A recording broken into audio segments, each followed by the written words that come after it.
আইনজীবী সাইফুল ইসলাম আলিফ হত্যা মামলার অভিযোগ গঠন করে ২ ফেব্রুয়ারি প্রথম সাক্ষ্য গ্রহণের দিন ধার্য করেছে আদালত। সোমবার চট্টগ্রামের দ্রুত বিচার ট্রাইব্যুনালের বিচারক এই আদেশ দেন। চার্জ গঠনের দিনে কড়া নিরাপত্তায় হাজির করা হয় চিন্ময় কৃষ্ণ সহ মামলার ২৩ আসামিকে। আদেশে সন্তুষ্টি জানিয়েছেন রাষ্ট্রপক্ষ ও বাদীপক্ষ। উচ্চ আদালতে যাওয়ার ঘোষণা দেন আসামি পক্ষের আইনজীবী। পুরো আদালত চত্বরে আইনশৃঙ্খলা বাহিনীর নিশ্ছিদ্র নিরাপত্তা ব্যবস্থা। এই নিরাপত্তার কারণ আইনজীবী সাইফুল ইসলাম আলিফ হত্যা মামলার চার্জ গঠন এবং আসামিদের আদালতে হাজির করা। সকাল 9:30টায় মামলার অন্যতম আসামি সনাতন জাগরণী জোটের মুখপাত্র চিন্ময় কৃষ্ণ সহ 23 আসামিকে আনা হয় আদালতে। প্রিজন ভ্যান থেকে নামিয়ে এজলাসে প্রবেশের আগ পর্যন্ত পুরো সময়টা ছাতা দিয়ে ঢেকে নেওয়া হয় চিন্ময়কে। 1 ঘন্টারও বেশি সময় ধরে চলে শুনানি কার্যক্রম।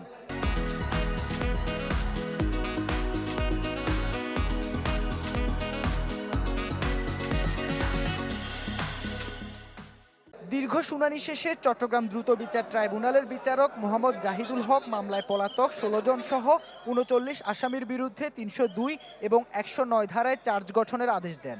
2 ফেব্রুয়ারি প্রথম সাক্ষ্য গ্রহণের দিন ধার্য করেন। 2 ফেব্রুয়ারি আসামি এই রাষ্ট্রপক্ষের সাক্ষ্য শুরু করার জন্য আমরা আশা করছি ওই তারিখ থেকেই আমরা সাক্ষী নিয়ে আসবো রাষ্ট্রপক্ষ আদালতের নোটিশ প্রাপ্তি সাপেক্ষে। এই ঘটনার প্রিপারেশন, মোটিভ, ইন্টেনশন, পূর্ব পরিকল্পনায় আসামি চিন্ময় সহ সকল আসামিরা ওতপ্রোতভাবে জড়িত।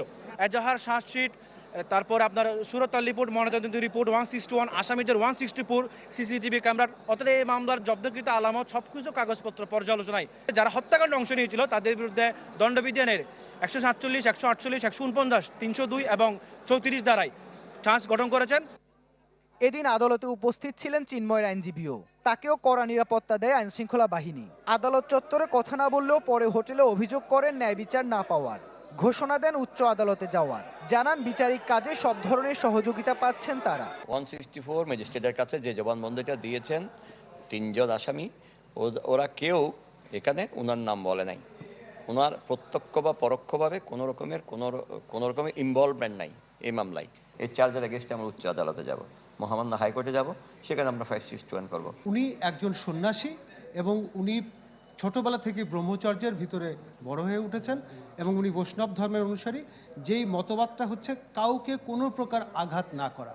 প্রশাসনের তরফ থেকে এবং চট্টগ্রাম বারের সম্মানিত বিজ্ঞ আইনজীবীদের কাছ থেকে আমরা যথেষ্ট সহযোগিতা পাচ্ছি। চার্জ গঠনের দিন আদালতে হাজির ছিলেন আলিফের বাবা জামাল উদ্দিন। বিচার শুরু হওয়ায় সন্তুষ্টি জানিয়ে ন্যায় বিচারে সাক্ষীদের সাক্ষ্য গ্রহণে সহযোগিতা চান। চার্জ গঠন হয়েছে, এটা শুনে দেখে আমি সন্তুষ্ট হলাম। বিচারটা যাতে শুরু হয়েছে, সাক্ষীরা যেন সাক্ষী দিতে আসতে পারে নির্বিকে এই যেন সরকারের তারা নিরাপত্তা দেয়। 2024 সালের 26 নভেম্বর চিন্ময় কৃষ্ণকে আদালতে তোলা হলে তার অনুসারীদের তাণ্ডব চলে আদালত এলাকায়। এ সময় পিটিয়ে ও কুপিয়ে নৃশংসভাবে হত্যা করা হয় আইনজীবী সাইফুল ইসলাম আলিফকে। তার বাবা বাদী হয়ে 31 জনের বিরুদ্ধে মামলা করেন। পরে পুলিশ 39 জনের নামে চার্জশিট দাখিল করে আদালতে। ইবেন মীর, চ্যানেল 24, চট্টগ্রাম।